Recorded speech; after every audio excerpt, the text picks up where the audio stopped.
그래서 대학 경쟁력 강화를 위해서 4차 산업혁명 시대 경랑을 이겨낼 수 있는 그런 힘을 갖추기 위해서는 공공 분야의 대학 지원, 그리고 물론 대학의 자구 노력이 같이 따라야 합니다만, 그래서 대학 공공성을 높이는 문제는 단지 노조의 주장이나 교수 노조뿐만 아니라 대학 노조 이런 노조의 주장일 뿐만이 아니라 우리 고등교육의 경쟁력을 높이는 일이기도 하다고 저는 생각합니다.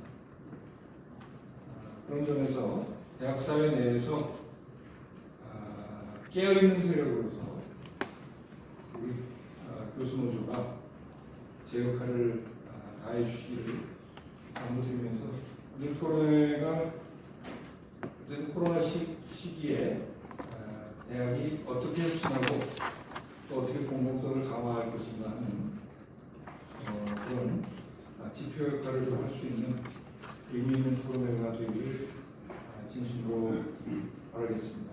감사합니다. 감사드립니다. 예, 그러면 이어서 오늘 토론회를 함께 대표해 주신 전교수공교화대 박정원 위원장님의 인사 말씀입니다. 네, 인사드리겠습니다. 박정원입니다.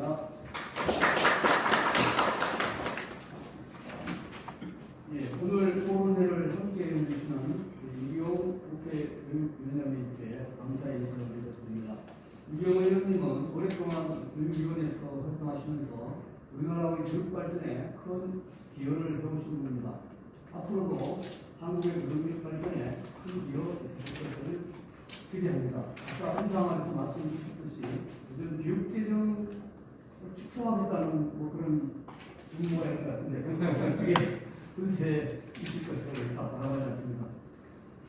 그리고 귀한 시간을 위해서 선수해 주신 윤영도 의원님께 감사드립니다. 지난 국정감사에서 우리에게 큰 도움을 주시고 큰 활동을 하신 분입니다. 발제를 맡아주신 유명한 김선진 노조학원 교수님께 진심으로 감사드립니다. 오늘 발제하는 소중한 내용들이 교육의 공공성 강화에 큰 역할을 할 것으로 생각합니다. 아울러 토론장을 참석해 주신 우리 박구용 학술단체 협의회 상임대표, 남중욱 전국 공립대학 교수노동위원회 위원장, 비용석 한국 비정규 교수노동위원회 위원장, 백성기 전국대학 노동위원회 위원장, 지금 아마 조금 늦은 것 같은데 신정욱 공공운수노조 남은생 위원장 분들께도 감사드립니다. 바쁘신 가운데서도 진행을 맡아서 도와주시는 풍경 부위원장 분께도 감사드립니다. 그리고 이 자리에 함께 해주신 모든 분들께 감사드리고 유익한 대회가 됐으면 합니다. 2020년 초에 코로나에 나타나서 세계를 강타하고 있는 코로나 바이러스는 앞으로 우리의 삶을 크게 바꿀 것으로 예측되고 있습니다. 먼저 생산과 소비 그리고 분배 방식에 큰 변화가 예상됩니다. 인간의 노동력은 산업혁명 이후에 또 오랫동안 가장 중요한 생산 요소로서 가치 창출의 원천이었습니다만, 이제 생산 과정에서 로봇과 인공지능 및 사무유체 등의 수입이 급격히 증가하면서 노동력 수입 비중은 큰 폭으로 감소할 것이라고 예상됩니다. 지금 전 세계적으로 최초 혼인 연령이 높아지는 추세이며 출산율 또한 크게 하락하여 노동력 공급 감소가 있을 것이지만 이보다 훨씬 빠른 속도로 노동력 수요가 감소할 것임이 예상됩니다. 이런 예측이 맞는다면 교육률 및 취업률의 하락과 피할 수 없는 상황이 되고 있습니다. 미래의 노동시장 구조 변화와 고등교육 부문을 어떻게 변화시킬지 단정하기 쉽지 않지만, 일단 우리는 코로나19 사태를 고등교육의 변화를 공부하고 그에 따른 대응방안을 먼저 생각하지 않으면 안 되는 상황이 있습니다. 산업구조와 노동시장의 장기 변화가 시작되기 전에 고등교육 부문은 이미 코로나19 사태로 인해 거대한 연구리 속으로 빨려들어가고 있기 때문입니다. 교육과 연구를 수행하는 교수는 고등교육의 수월성을 결정하는 핵심적인 요소이지만 신자유주의 교육정책이 도입된 지원 생산 수단으로서만 간주되고 있습니다. 인건비를 줄이기 위해 비교육적이고 비인간적인 일종의 신분제가 대학에 도입되었습니다. 비정년 트랙 교수와 비정규직 교수를 대거 채용하고 있으며 임금 체계도 소공제를 폐지하고 연봉제를 도입하고 있습니다. 동일 임금의 원칙은 진리의 정당이 대학에서 지켜지지 않고 있습니다. 교수의 등급이 제자의 처음보다도 적다면 앞으로 누가 학문회장에서 일상을 바치려고 하겠습니까? 이에 대한 국가의 대책이 있어야 하고 고등교육 재정교원권의 재정은 더 이란이 될 것이라고 생각합니다. 사실 한국 고등교육에 있는 사학재정의 비리와 부정이 가장 큰 원인이라고 할 수 있습니다. 한국 고등교육을 망치고 있는 악의 축은 사학재정이라는 말입니다. 대학을 영리기구화하고 가족 경영을 일삼으며 교수 직원들의 교권과 노동권을 짓밟고 학생들의 학습권을 의시하고 사립학교법조차 지키지 않으면서 회계부정, 인사부정, 차리비 등 온갖 비리를 대행하고 있습니다. 그러나 사학을 감독해야 하는 교육부는 사학비를 수수방관하고 있으나 오히려 교수학을 채용한 대학에 대해 여러 가지 혜를 줌으로써 오히려 사학비를 퇴임 후 노후보장 여건으로 사용하고 있습니다. 비리가 없는 대학이 왜 교육부 관료 출신을 총장으로, 교수로, 산학교육관 직원으로 영입하겠습니까? 사학비리 식별은 교육부 혁신과 함께 진행되어야 한다고 생각합니다. 우리 전국 교수 노동조합은 지난 2001년 11월 10일 창립되었습니다. 지난 19년 동안 우리는 한국 고등교육 발전을 위해 적지 않은 기여를 해왔다고 자부합니다. 신자유주의 교육정책의 확산을 막기 위해 교육부 및 의용학자들과 정책 대결을 해왔고 많은 사립대학의 교육 민주화 활동을 지원했습니다. 요건 회복을 위해 싸우는 교원들과도 함께 해왔습니다. 우리는 사학 민주화 투쟁을 하다 해고당한 교원들을 외면하지 않는 노동자입니다. 우리의 길은 ILO 핵심 협약의 정신에 입각한 것으로서 지난 8월 20일 노동부 상대의 행정소송에서 우리가 승소함으로써 그 정당성이 확인되었습니다. 문재인 정부 역시 우리 노동자의 정신을 반영한 좋은 노동법 개정을 서두르고 있습니다. 우리는 교권소와 학문의 자유소 및 교육민주주의 강화를 위해 역량을 다하겠으며 이를 넘어 대학교육의 무상화를 위해서도 노력할 예정입니다. 아울러 신자유주의 교육정책으로 인한 대학 내 차별과 불평등을 해소를 위해서도 싸울 예정입니다. 우리 있는 동료 교수들의 적극적 동참을 기대하고 있습니다. 감사합니다. 2020년 11월 17일 전국 교수 노동자입니다. 감사합니다. 네, 박정훈 위원장님 고맙습니다.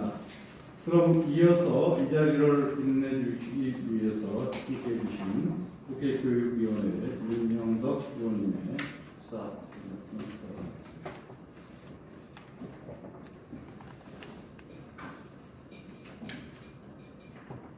네, 반갑습니다. 교육위원회 위원입니다. 광주 동부남부학 국회의원 윤영덕입니다.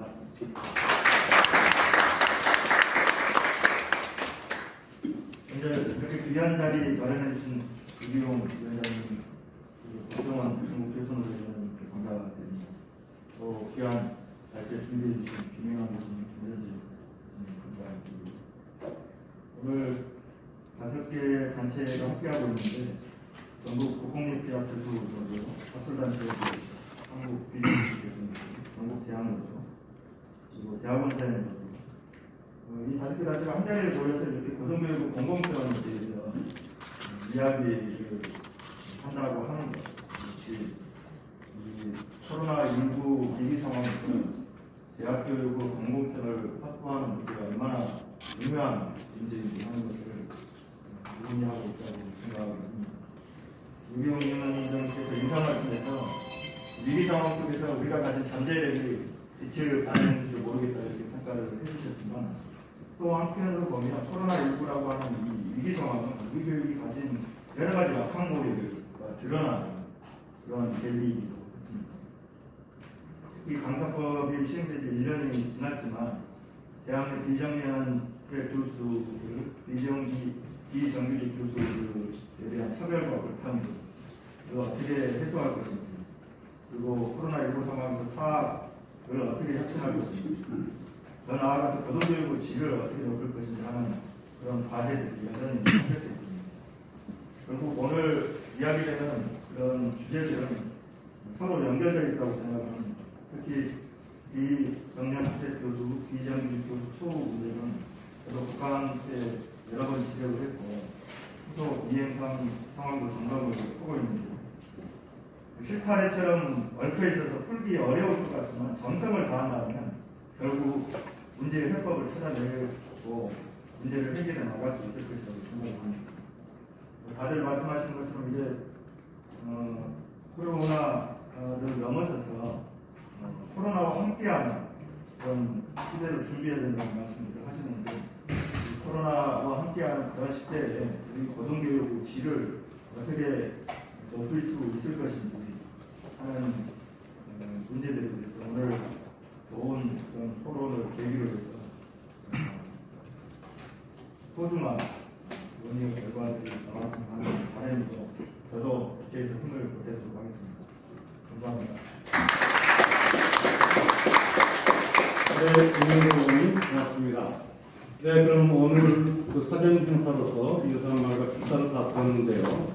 오늘 의원님들이 좀 바쁜 수가 있어서 미리 사전에 기념 촬영을 하도록 하겠습니다. 예, 앞에 그대로 앉아 계시고 좀 나오셔서 뒤쪽으로 좀 서주시면 사진을 찍을 수 있는 구도가 잡히지 않을 것 같습니다. 이제 좀 토론회가 빨리 시작해야 되니까요. 좀 앞쪽으로 좀 나와서 서주시면 고맙습니다.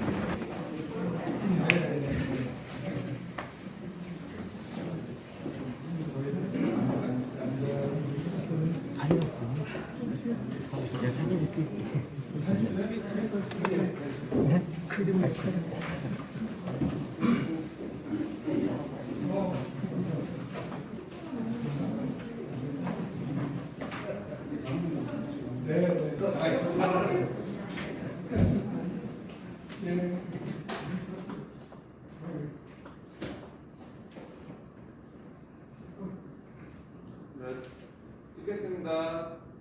하나, 둘, 셋. 네, 찍겠습니다. 말씀해 주시죠. 예, 대한공동성 파이팅. 대한공동성 파이팅. 파이팅 소리는 좌우로. 다시 하겠습니다. 대학 공공성 파이팅!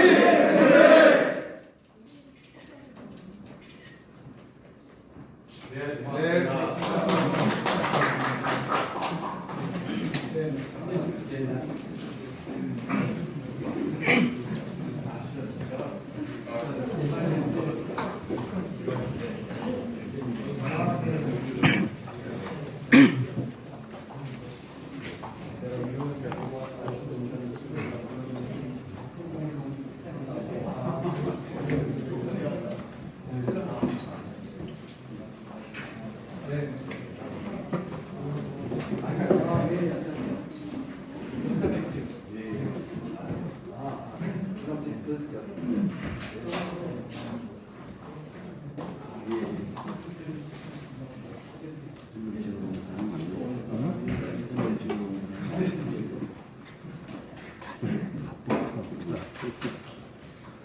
보이는 사람들 자리 없습니다. 좀 토론자 과제자를 조금 모으셔도 될 것 같은데요. 그걸 앞에 의원 뺏기겠네요. 그러니까 여기 하면 쪽으로 김인환 선생님 앞으로 가시고 네.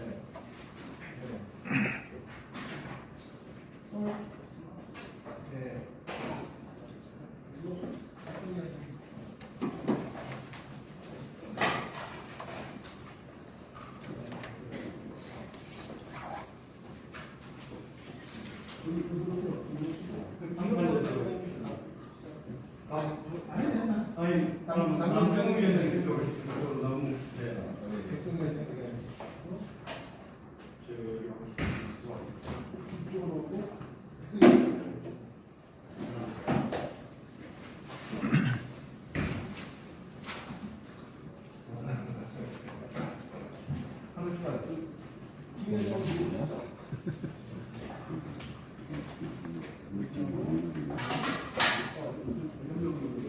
여기 사람들 뛰고 있으면 못 이겼어. 위원장님 나랑 바꿔야지. 지금 바꾸자. 반갑습니다. 주석입니다.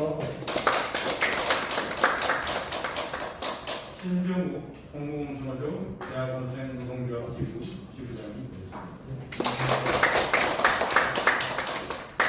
네, 그러면은 지금부터 발제를 시작하도록 하겠습니다. 첫 번째 발제를 맡아주신 김민환 교수님께서 대학원의 비정면 교수들의 차별과 불평등 통합 그리고 코로나19 그리고 그것은 해소와 이렇게 이 제목을 발제해 주셨습니다.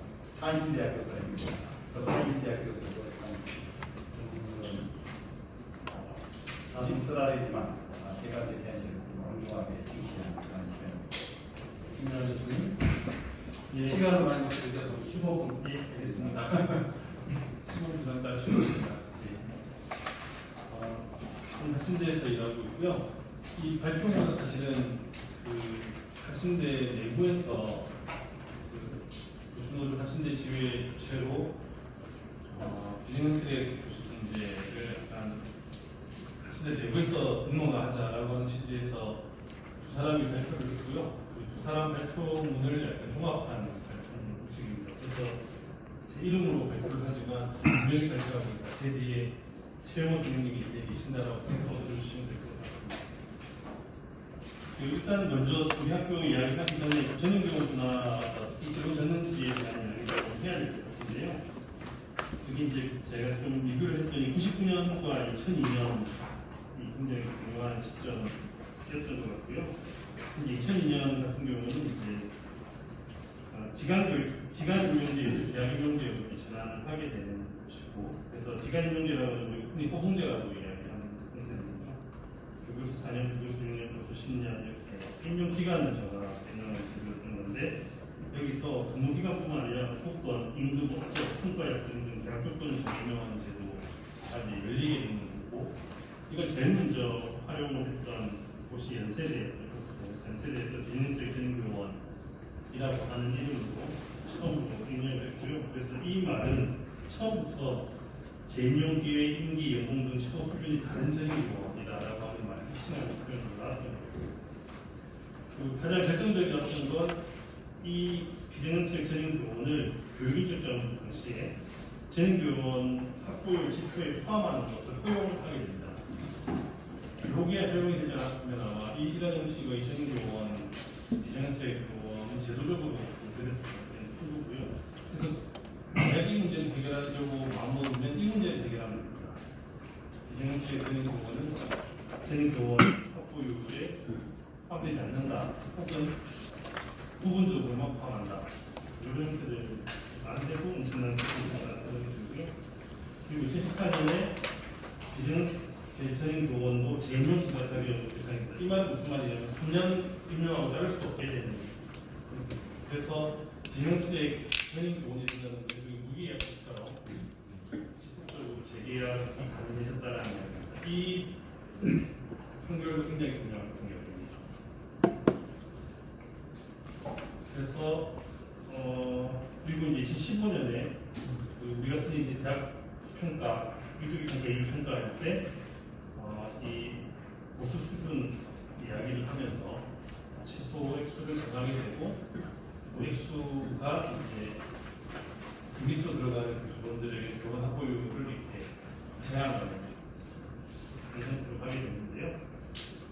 이 액수가 실질적으로 너무 적었습니다. 3천만 원이었기 때문에 만약에 이게 실질적으로 내년 3분기에 이 문제가 만약에 된다고 하면 예를 들면 4,500 이렇게 계산할 필요가 있는 거고, 그것만 돼도 총 문제와 이어서는 꽤 많은 문제가 있을 거다라는 게 제 뒤에 주장이었습니다. 그럼 이게 왜 받아들였는가에 대한 이야기를 하면, 일단 지금은 그런데요, 그 교수를 좋아하는 집단이 대한민국에 단 한 군데도 존재하지 않는 것 같아요. 그 철밥통, 이런, 그다음에 무한한 권력, 이런 이야기를 한 것이고, 그 이야기를 언론화되면서 이제 이야기했던 게 이제 90년대 말이고 그 배경을까지만 보면 아까 신자유주의 이야기를 했지만 97년에 IMF 이후에 모든 직책이 비안정화되는데 그 수만 철갑통이냐라는 게 그 당시에 굉장히 강했던 이야기 같은데 근데 이제 저는 이 비정규직 비정책 문제의 핵심 중에 하나는 저는 그 세대 문제에 대한 비윤리적인 해법이었다고 생각하는 지점들이 있습니다. 그것은 무슨 말이냐면 처박통은 그 이전에 교수했던 분들인데 그분들이 처박통을 먹는 게 아니라 그 다음 세대들의 고용 안정성을 허물뜨리는 방식으로 작동되어 왔다는 겁니다. 그게 저는 가장 만약에 여기 계신 분들한테는 제가 드릴 말씀은 아니고 왜냐하면 여기 계신 분들은 다 이 문제를 가지고 해결하기 위해서 오신 분들이니까 근데 이제 그렇지 않은 분들 예를 들면 차별하시는 분들 계시거든요. 비정책 교수들은 그분들이 갖고 있는 일종의 내재적인 비윤리성이라고 하는 부분들을 저는 자각할 필요가 있다는 생각을 해보고요. 대학의 적은 측면을 볼 수 있습니다. 대학 여기는 물론 아까 글도 부족할 적이 있었고 대학들 사이에 전면적인 문제가 있었죠. 대학에서도 예를 들면 재정의 문제, 그다음에 소위 말하는 원수도 이런 문제들에 대한 그게 이제 배경으로 하고 한신대 상황을 말씀드리면 한신대 상황을 말씀드리는 것의 의미가 뭘까를 제가 굉장히 고민을 많이 했는데 한편으로는 뭐라 그럴까요? 비정규직 트랙 문제를 어쨌든 내부에서 토론회를 할 정도로 이 문제가 심각하다라고 하는 일종의 합의가 가장 강한 대학입니다. 그 강한 대학에서 얼마나 많은 차별이 있는가를 보여주는 것이 그러면 가장 좋은 사례, 그러니까 상황이 좋은 학교의 상황이 이 정도인데 나머지 학교는 어떻게 했느냐라는 의미인 것 같습니다. 그런 맥락에서 다신대 사례를 들어주시면 좋을 것 같고요. 다신대는 지금 전임 교원의 페이트를 달고 있는 분들이 이 표를 보시면 14페이지, 15페이지로 표로 정리되는데요. 하나, 둘, 셋, 넷, 다섯, 여섯 개의 서로 다른 이름을 가진 전임 교원들이 있습니다. 이건 사실 굉장히 예외적인 상황일 수도 있습니다. 이 표를 그냥 보시는 게 사실 상황을 이해하는 호봉제되는 교원 그리고 연봉제되는 교원 이 두 개를 우리가 흔히 말하는 정년 트랙이라고 부르는 트랙이고요. 계약제되는 교원 중에 이게 순서는 맞는지 모르겠지만 전임 교원에 가까울수록 왼쪽에 붙어있는 계약제, 특성화 계약제, 혁신산업전입 교원, 강의전담 계약제되는 교원, 산학경영 등점 교원, 외국인 교원 이렇게 되는 그리고 긴 과정들이 있고요. 한신대 임용, 직무, 신분, 처우, 임용, 이전, 경력 인정, 연구년, 책임 실수, 교육가입 자격, 학장선임 자격. 학장선임 자격은 학장이 될 수 있는 권한인데요. 일단 보시면 교육 자격이 있는데 모든 전임 교원은 교수협의에 성원이 되고 총장 투표권, 선출권을 일부 가집니다. 지승자가 아니기 때문에 그런 부가 있고 대학 기간이 굉장히 재미있는 게 특성화가 되는 경우인데 재출년 2년, 최초 재계약 2년, 두 번째 재계약 때는 4년, 세 번째 재계약 때는 6년 이렇게 되어 있고요. 굉장히 1년인 것도 물론 있습니다. 그걸 보시면 될 것 같고 그래서 여기서 보면 신규 취업 중지 트랙이라고 해서 고공제 일반 계약 때, 특수화 계약 때는 신규 취업이 안 되고 있는 거고요. 중증들이 너무 많아서 그 밑에가 이제 신규 취업 활성화 트랙이라고 해서 지금 진행되고 있는 상태입니다. 여기서 연봉제 강의는 임용 관련해서 채용 공고를 보시면 동일한 기준을 적용을 하고 있습니다. 산학교는 실제로 그래서 매우 복잡하고요. 다른 학교에 비했을 때 전임 교원 하나의 시기가 상대적으로 있습니다. 그거는 이제 내부적으로 그렇게 가지 말자라고 하는 합의가 있었기 때문에 우리가 어쩔 수 없이 가게 되는 부분이 있었고요. 정수액, 비정수액, 부분을 명확하지 않은 케이스들이 중간에 이렇게 인되어 있고요. 그렇지만 강의전담, 상학, 외국인 교원은 전형적인 정수액이고요. 그래서 이 책 사이에 중심적이고 다양한 차별이 존재합니다. 그래서 일단 예를 들면 직무, 소우 이렇게 놓고 보면 직무와 관련해서는 예를 들면 전임교원이란 무엇인가의 문제입니다. 예를 들면 연구교육봉사가 분리 가능합니다. 예를 들면 연구는 교육이 가능합니다. 이런 문제들인 거죠. 그래서 이 문제를 우리 위원장님께서는 동일한 공익운동에 대한 이야기로 했던 것 같습니다. 특히 이제 사실 같은 강의전담 교원이 학과 소송이 될 때 생기는 문제 아직까지는 이게 전면화되어 있지 않지만 다음 채용 공고에서 이제 이렇게 채용 공고를 이 문제가 아마 작동할 수 있는 문제입니다. 채용은 가장 차별적인 영역이고요. 그 표를 보시면 가장 확실합니다. 그 동그라미는 매달 나오는 거고요. 세모는 두 달에 한 번씩, 세 달에 한 번씩 나오는 거고요. 이게 그러니까 소위 말하는 가장 좋은 때 성생생이 계시면서 그 밑에가 딱 이렇게 나와 있는 거죠. 그래서 근데 이제 저는 두 가지 문제를 여기서 이야기를 하실 것 같은데 첫째는 처음 시작할 때의 차별도 굉장히 중요한 문제이다. 이것은 당연한 거고요. 두 번째는 이 격차가 해소되는가 갈수록 연차가 다시 근무하는 기간이 갈수록 좁혀지는가의 문제인데 그렇지 않은 문제다라는 거예요. 그건 이제 승급에 보면 보험제는 1년에 108만 원씩 인상이 되고요. 그 그날 비정규직의 선생님들 60만 원씩 올라가는 구조거든요. 이 구조도 의미하는 건 갈수록 이 격차가 늘어나는 형식으로 구조화되어 있다라는 거죠. 그러니까 이걸 뒤집는 것도 저는 굉장히 중요한 의미가 있습니다. 신부는 대학 기간 재계약 조건 뭐 이런 영역들이 있는 건데 이거 굉장히 사실 독특한 문제일 수도 있는데 예를 들면 그 정교수로 올라갈 수 있는 때들이 있거든요. 근데 문제는 정교수가 되어서도 이 차별이 작동하고 있습니다. 이 문제는 제가 하신대 내부에서 그 정교수가 된 분 중에 차별받으시는 분들이 예를 들어 수사가 가면 이게 가능성이 굉장히 높다고 저는 생각을 하는데 그건 좀 주의해야 될 것 같고요. 원형 문제, 학내 지원의 문제인데요. 하신대가 상황이 좋다라고 하는 건 학내 지위의 문제예요. 교역, 총장선도 있고, 별 자격이 있고, 총장선도 자격이 있고, 보직 맡을 수 있고, 뭐 굉장히 상대적으로 안정되어 있습니다. 안정되어 있지만 상황이 좋다라고 하는 시대에서 차별적인 내용을 말씀드렸고요. 코로나19 상황 관련해서 이제 이 말씀을 드리면 일단 이 말씀드리는 원칙 중에 하나는 아까 교육위원장님께서 그러셨는데 코로나19는 그 코로나19에 대해서 야기되는 위험은 대학 내 지위에 따라서 다르게 그래서 가장 지위가 열악하면 가장 위험이 많이 있는 거죠. 그래서 사실 제가 비정학생 전형교육을 중심으로 발언을 했지만 예를 들면 저희들은 상대적으로 강사 선생님들이나 이런 분들보다는 비정규직 선생님들보다는 상황이 낮다라고 하는 문제도 여기까지 말씀을 드려야 됩니다. 그다음에 코로나19는 대학의 주변 어려움이 굉장히 큰 것 같고요.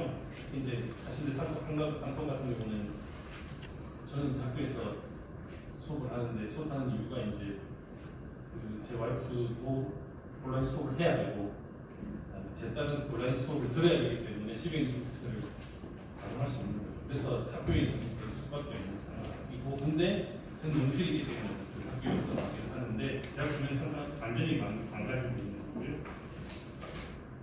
이 문제도 전 대학 내에 들어와 입점에 있는 문제도 굉장히 심각하다라는 거고요. 그리고 이제 거기에 대학제적 위기가 가속화될 가능성이 있다. 여기 학생들 등록금 방안을 하고 있고 원래 어려웠던 재정들이 이 문제와 관련해서 어떻게 연결되는가에 대한 문제가 있는데요. 저는 이 문제를 정책 차원에서 구체적으로 편한 파악을 해야 되지 않을까라는 생각이 들어요.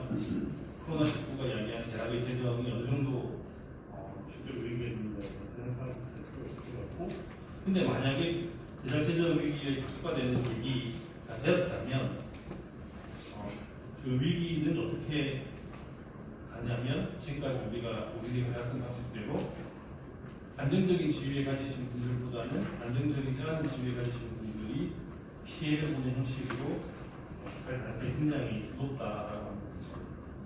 그러니까 지금까지 기간제에서 계약제로 보건을 임용하는 방식으로 바뀌었을 때도 피해를 누가 받냐면 그 원인을 내지는 현상을 만들어 오신 분들이 피해 보는 게 아니라 그 이후에 분들이 피해 보는 분들이고 이 자체가 갖고 있는 그걸 세대라고 부를 수도 있고 처우 신분에 따른 어떤 기회구조 같은 그런 것들에 대한 시간적 격전의 문제가 있는데 위기가 만약 발생한다면 똑같은 게 반복될 가능성이 있고 이걸 어떻게 막느냐 되돌리느냐의 문제가 우리 과제는 생각이고요.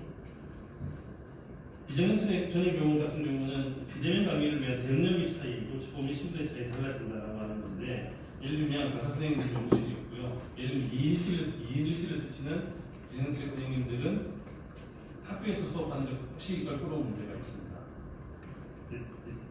하신대 같은 경우는 이제 1인 1실 쓰는 분들이 많으니까 그런 분들은 학교에서 하는 그런 구조들이고요.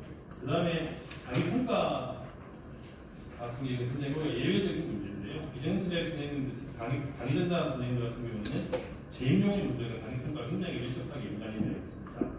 근데 이제 이 문제가 코로나 사태 이후에 우리가 이 온라인 강의를 했을 때 어떻게 바뀌었고 그게 고용에 어떻게 연관될 것인가에 대해서는 공식적으로 조사된 바가 없습니다. 심사적성 문제가 있습니다.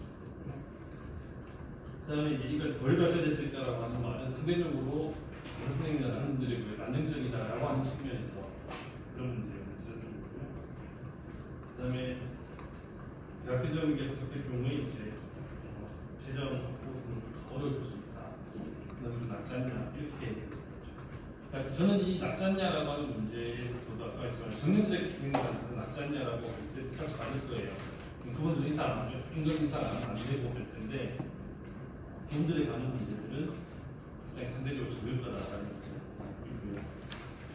비정규직 문제 해결 방안은 뭐 제가 3개 얘기를 했었는데 일단 재원의 문제입니다. 재원의 문제인데 대학 재정의 문제고 제가 이 제재표에 원래 하신데 얼마나 좀 많이 하실까는 그려놨다가 했고요.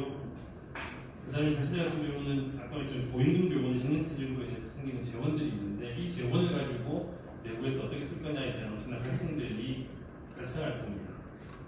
근데 여기서 예를 들면 아까 말했지만 정년퇴직 영문의 선생님들 인사를 하는 분도 있고 비정규직 선생님 차별받고 있고 강사 선생님들 고통받고 있고 이걸 논의를 했을 때 남은 재원을 어떻게 쓸 거냐에 논의를 했을 때 누가 주도권을 갖느냐 이런 문제가 그래서 힘들 것 같다.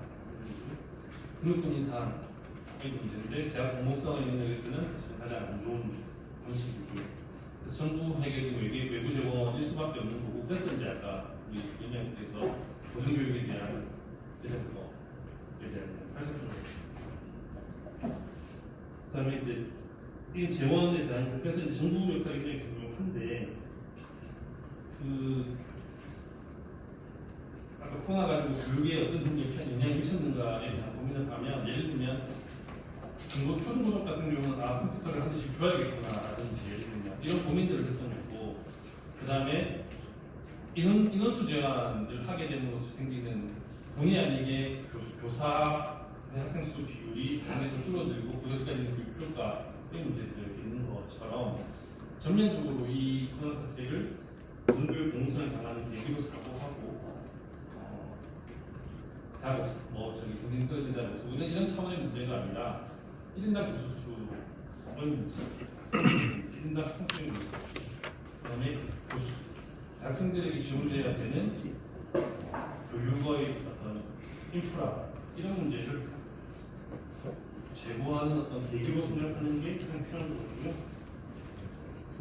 법정 교원학생을 준수를 정한 대학교의 의무적 문제에 대해서는 어떤 재정, 절대적 구축 그리고 이 문제를 만드는 모든 게 사실은 입법과 교육부의 책임이거든요. 종 문제로 해결할 수밖에 없는 거죠. 그래서 법 제도적인 개념적인 거고 단기적으로 아까 이야기했지만 민원세 전액료 아까 연봉 3천만 원 이하인 사람들에 대해서는 전액료원 인정 퍼센트를 낮춘다든지 할 때 이 액수를 현실화하는 거 이렇게 저희 회장을 주는 강한 단기적으로 할 수 있는 가장 방안으로서 생각을 대학 구성 내부의 문제가 있습니다. 그러니까 이걸 이제 일종의 신분으로 생각하시는 분들이 있어요. 사실은 상대적으로 덜합니다. 상대적으로 덜하기 때문에 이 토론회에서 이제 토론회를 했던 지점들인데요. 이 토론회 자체가 불가능한 학교들이 굉장히 많습니다. 그러니까 학교 내에서 비정규직 문제를 해결해야 된다고 하는 토론회 자체가 해체가 안 되는 상황들이 많거든요. 그래서 참여가 배제되시면 토론과 있는 것이 대학교에서 해야 되는 거고요. 그리고 저는 교수노조가 단체에 맡으면 할 텐데 이 문제를 저는 법제도적으로 일괄적으로 해소할 수 있다고 생각하지만 그게 안 된다면 사례, 실험, 모델 이렇게 해서 선제적으로 저는 다른 데를 만들어갈 필요가 있는 게 아닙니다. 이런 생각을 했습니다. 예, 이상입니다. 네, 김민환 교수님 고맙습니다. 이재명 대교수 문제가 어떻게 도입되겠는지, 그에게 또 제주도 한신대학에 들어가서 어떻게 현실화 되고 있습니다. 8개의 전임 교수 현실인데, 이게 어떻게 보면 우리 대학의 오늘날의 모습이지 않는가 생각합니다. 그나마 한신대학은 여러 가지로 어떻게 해결할 것인지 교원 사실 고민이라도 여기에 있었고, 초중고 교육도 마찬가지로요. 어떻게 교육의 공공성 획득을 강화할 수 있겠느냐. 그런 어떤 변화이복의 고민의 계기, 이런 부분들이 있었으면 좋겠습니다. 굉장히 중요한 현실에 대한 문제들이, 그리고 문제 해결의 방향성에 대한 문제들이, 이런 문제들이 굉장히 고민할 수 있게 생각합니다. 네, 그러면 연이어서 계속적으로 발제를 써보겠습니다. 김선진 경성대학교 교수님께서 코로나19와 사업 핵심, 그리고 대학 경영진흥원의 실천과로 발제해 주시겠습니다. 역시 마찬가지로 수업용도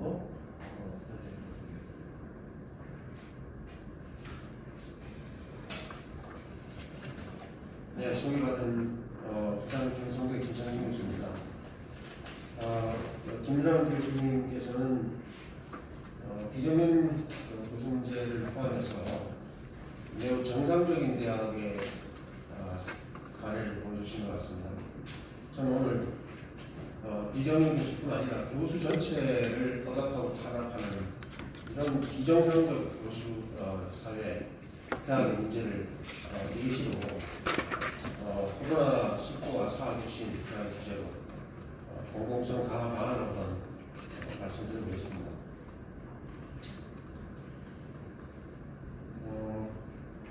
우선 간단히 제 소개를 좀 드리는 게 좋을 것 같습니다.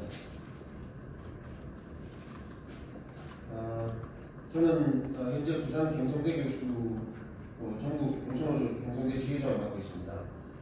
작년 10월에 학교 정상화 투쟁을 하다가 현재 해직된 상태고 학교가 아직 복직을 안 하고 있습니다. 저는 신문방송, 닷컴, 컨설팅, 벤처 대기업에서 한 15년 사회생활을 하고 대학에서 15년 지금 학생을 가르치고 있는 중입니다.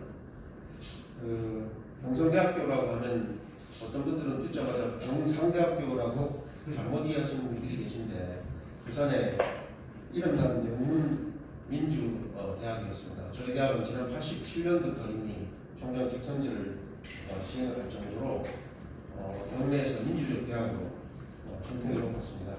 그런데 그런 대학이 지난 2011년에 3대 설립자가 갑자기 지병으로 돌아가고 4대 이사장이 취임하면서 비극이 시작이 됐습니다. 40대 초반 젊은 이사장이 당시 직선을 뽑던 총장을 밀실 이사회를 열어서 자신의 이모부를 총장으로 선임됐고, 이 총장을 들어오자마자 정관을 바꿔가지고 총장 동신 연임 체제를 만든 다음에 현재 3년으로 12년 임기를 지금 수행하고 있습니다. 그와 함께 지난 9년 우리 대학은 총장 재단에 의해서 완전히 강압적인 독재적인 대학으로 전락했습니다. 이 학교는 총장과 그가 주는 보직과 특혜에 넘는 부역자들까지 생겨서 9년간 부단임금을 동결하고 학칙기구에서 교육 규정을 삭제하고 측근 이사들을 세워서 이사를 완전히 장악했습니다. 심지어 수업을 감시하는 일까지 하면서 교권을 끝없이 추락하고 있습니다. 정년 교수들을 배제하고 수업 1시간도 하지 않는 1년짜리 산학교수에게 주요 보직을 맡기고 학사 학위도 없는 학사 학위자가 주요 보직자가 되는 일도 계속되고 있습니다. 저는 이런 일을 직접 목격하면서 우리 사회의 불평등과 정의롭지 못하니 이 고등교육을 무려 85% 차지하는 사립대학의 부패와 비리에서 비롯됐다는 걸 알게 됐습니다. 순진하게 학생들만 잘 가르치면 될 줄 알았던 이런 순진한 교수가 50이 넘어서 이제 투사가 됐습니다. 오늘의 제 발제는 어쩌면 지난 2년 동안 실제 경험을 통해서 얻은 생생한 현장의 목소리라는 것을 이해해 주시면 좋겠습니다. 우선 이 나라 사학 비리가 변절되지 않는 핵심 이유 두 가지를 꼽으라면 여러 교수님이 말씀하셨습니다만 사립학교 재단을 보호하기 위해서 만들어진 것과 같은 이런 부당한 사립학교법과 감독 권한을 제대로 사용하지 않는 교육부라고 하겠습니다. 특히 사립학교법에서 문제가 되는 부분은 제가 그동안 경험한 바에 따르면 대부분 2007년 한나라당 박근혜 당 대표가 주도한 개정된 규정들이었습니다. 네, 오늘 발제는 교육부 문제는 제외하고 법 제도적인 측면에서 사립학교법의 문제만 이 역시 제가 지난 18년부터 시작하게 된 저희 경성대 정상화 투쟁의 과정에서 경험을 토대로 알게 된 법 제도적인 문제와 과제 대안에 초점을 맞춰서 말씀을 드리겠습니다. 현재 저는 그 재단 총장의 부당한 불법 행위에 맞서서 싸우다가 교원 품위 유지 의무 위반으로 해임 징계됐습니다. 지난 3월에 소총회에서 해임 취소 결정까지 받았지만 학교는 복직을 이행하지 않고 있습니다. 이건 엄연히 실정법 위반임에도 교육부는 4번의 경고 조치만 하고 있고 자신이 공언했던 이사승인 취소 결정에 대해서 아직도 의문을 하고 있습니다. 총장은 부당 징계를 품위 있게 하는 걸 알고 있는지 모르겠습니다만 저는 양심에 따른 공적 문제제기를 품위 있게 하는 방법을 잘 모르겠습니다. 사립대학 권력자들은 교권 침해, 인권 탄압 같은 부미 없는 짓을 반복하고 있으면서도 비리 부패 행위를 고발하는 일은 교원 품위 위반이라는 이유로 마음대로 교직원을 징계하고 교육부는 수시 방관하고 있습니다.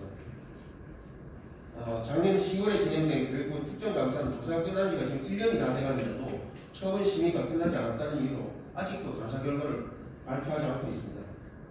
그리고 각종 민형사소송을 그동안 한 2년에 걸쳐서 진행을 하고 있는데 횡령, 인사비리 등 부산 관할의 검사 고발은 하나도 제대로 된 결과가 나오지 않고 있는 데 반해서 분당 성남 관할의 이사장 실력 횡령 고발은 기소 송치된 바 있습니다. 두 건의 민사소송, 총장 선임 무효 소송과 임금 소송을 진행했는데 이 두 건은 최근에 저희가 승소하는 이런 결과가 나오게 되었습니다. 결과만 보더라도 지역 사립대학들은 포괄된 지역 사법 권력들과 상당히 유착이 되는 게 아닌가라는 의심을 할 수밖에 없는 결과입니다. 나중에 한번 제가 말씀을 드릴 것 같은데 총장 선임 무효 소송을 저희가 제기했는데 1심 판결을 보면 우리 사립학교법이 얼마나 문제가 많은지 한 번에 알 수 있습니다. 1심 소송 판결이 이사회 총장 선임 과정에서 이루어진 개방이사 선임은 무효라고 판정했는데 중요한 건 총장 선임은 이사회 정권에 해당하고 교수단체인 교육은 원고 적격이 없어서 청구를 각하했습니다. 한마디로 교육은 총장 선임의 법적 이해 당사자가 아니기 때문에 자격이 없다는 겁니다. 결과적으로 보면 이는 절차는 문제가 있지만 내용은 문제 삼을 수 없다. 이런 말도 안 되는 비논리적인 그 내용과 결론이 논리적으로 모순되는 이런 결과가 되는 것입니다. 이것이 현행 사립학교법 규정으로 발생하고 있는 대학의 비민주적 운영을 단적으로 보여주는 사례라고 할 수 있습니다. 지금부터 이제 제가 준비한 발제 내용을 보면서 발표하겠습니다. 우선 코로나19는 김연아 교수님 말씀하셨지만 실질적 효과는 결국 지방대학 열악한 재정 위기를 경험하고 있는 지방대학의 재정 위기를 더욱 심화할 것으로 예상이 됩니다. 그런데 여기서 더 중요한 것은 대학의 존립과 운영에 관해서 대학 위기를 가중시켜서 이 사립재단들은 과거보다 더 권위적이고 더 억압적인 권력을 행사할 논리적 근거로 악용할 가능성이 더 높아졌다는 게 문제라고 할 수 있습니다.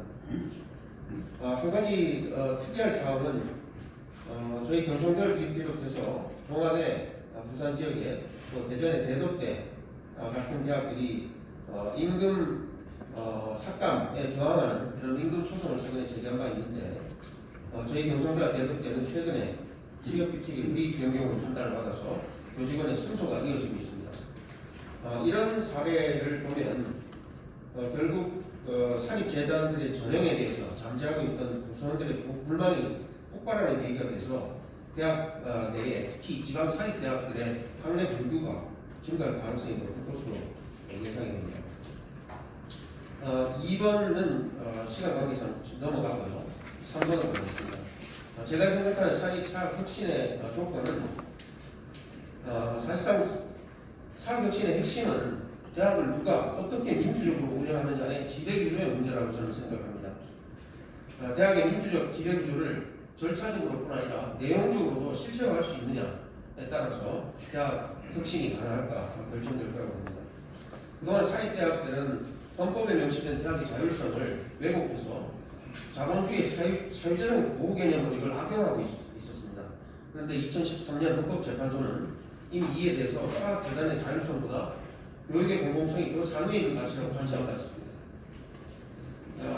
헌법 31조 4항에 대학 자율성이 명시되어 있죠.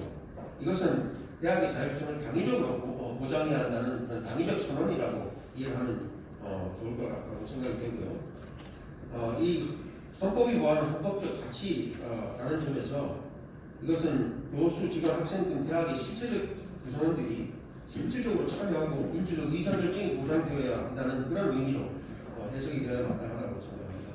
그런데 현실은 아시는 것처럼 대학 평의 구성, 개방이사의 참여 가능성을 열어놓고는 있지만 외견상으로 보장되는 것으로 되어 있지만 실질적으로는 추천 권한만 인정을 한다든지 그래서 실제로는 이사회가 결정하고 절차를 법 시행령이 아니라 정관에다가 정할 수 있게 해서 이사회가 마음대로 정관만 바꾸면 할 수 있게 한다든지 그 다음에 총장이 평일 개방이사를 입맛대로 뽑을 수 있게 해서 이사회가 얼마든지 권력제 거수기로 만들 수 있다는 게 현실입니다. 일례로 저희 경성대학은 지난 19년부터 총장 퇴진 중인 우리의 경우에 총장이 평형 개방이사를 모두 자신의 측근 보직자 지인들로 구성해서 2011년 부임 이래 9년간 3년을 강의했고 이를 막을 수 없는 그런 상황이 됐습니다. 구체적으로 얘기하면 평의원의 경우에는 교수, 직원, 학생 대표를 참여하게 하고 있는데 경성대는 학칙을 바꿔서 무단으로 그래서 자신이 임명한 학장이 평의원을 추천을 하게 해놨습니다. 결국 저희가 이번에 제기한 무효 소송에서 이 부분이 무효라고 판단이 받은 바 있습니다. 대학의 자율성이 실질적으로 보장이 되려면 대학 구성원 일방이 권력을 독점하게 해서는 안 되고 반드시 연제와 균형이라는 민주적 원리가 적용이 되어야 된다고 생각합니다. 그래서 제가 생각하는 사학혁신의 큰 과제를 정리를 한다면 우선은 대학 핵심 구성원들이 보수 대표기구가 정관이 아닌 법률 시행령의 의무 규정으로 더 이상 친목 윤리단체가 아니라 학칙상의 학칙기구로 되어야 된다고 보고 있습니다. 이미 저희 경성대학은 지난 2012년에 학칙기구화를 학칙에 반영을 했음에도 불구하고 총장은 무단으로 이 학칙도 삭제를 한 바가 있습니다. 이 역시 무효소송에서 무효 선언을 해왔습니다. 그리고 할 수만 있다면 구성원들이 총장을 직접 선출하는 그런 제도가 강제될 필요가 있다. 그것이 불가능하다면 최소한 간접제라도 참여할 수 있는 기회를 제공해야 된다는 게 제 생각입니다. 그 다음에 감사 권한의 문제입니다. 이것도 역시 논란의 여전히 있습니다만 교육부는 기본적으로 교피아 얘기가 나온 것처럼 이해 충돌의 입장에 있습니다. 그렇기 때문에 교육부가 감사를 하는 것이 제대로 될 리가 없습니다. 그리고 감사의 전문성도 없습니다. 그런 점에서 감사 권한을 강화하기 위한 대안이 마련돼야 될 거로 보고 있습니다. 제가 생각한 사학교육신의 실행 방안을 크게 한 6가지 정도로 제가 정리를 해봤습니다. 제일 첫 번째는 정보공시나 사립대학의 정보공개를 확대하는 방안입니다. 현재는 결산 금액 외에 결산 상세 내용이나 근거는 제시하지 않아도 되게 있습니다. 이것도 예산 공개와 동일한 수준으로 공개하도록 의무화할 필요가 있습니다.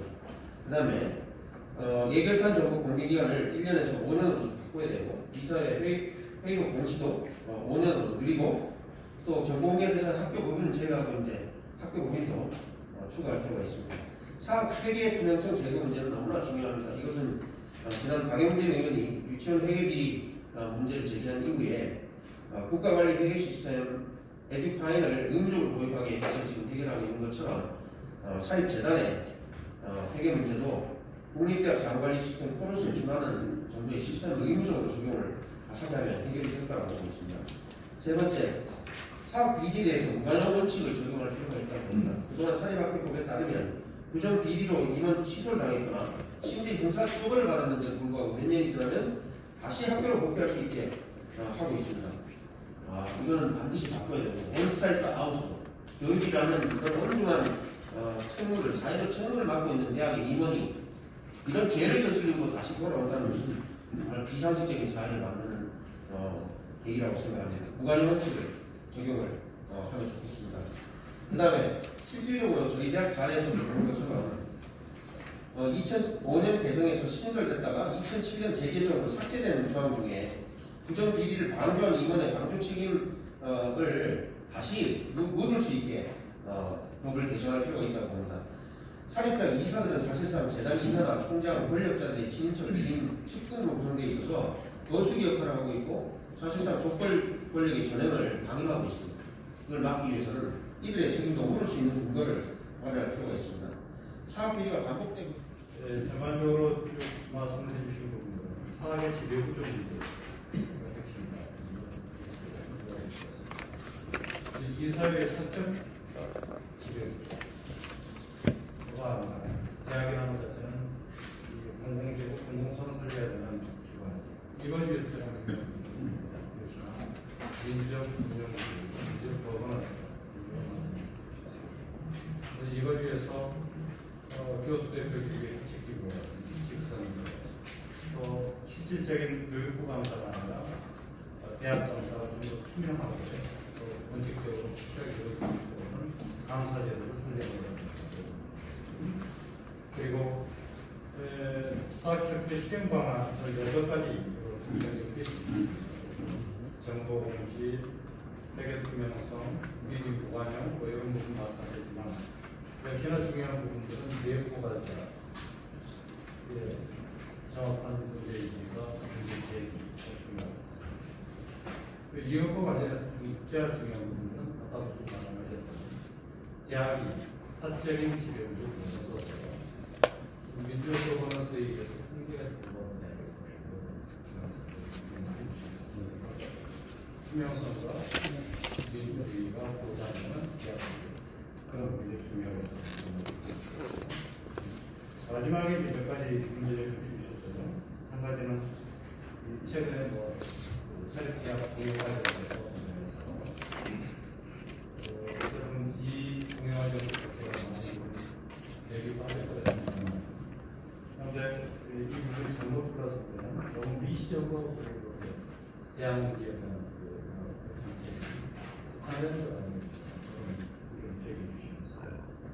좀 더 구조적으로 문제를 해결할 수 있는 사립대학 문제 해결하는 고등교육,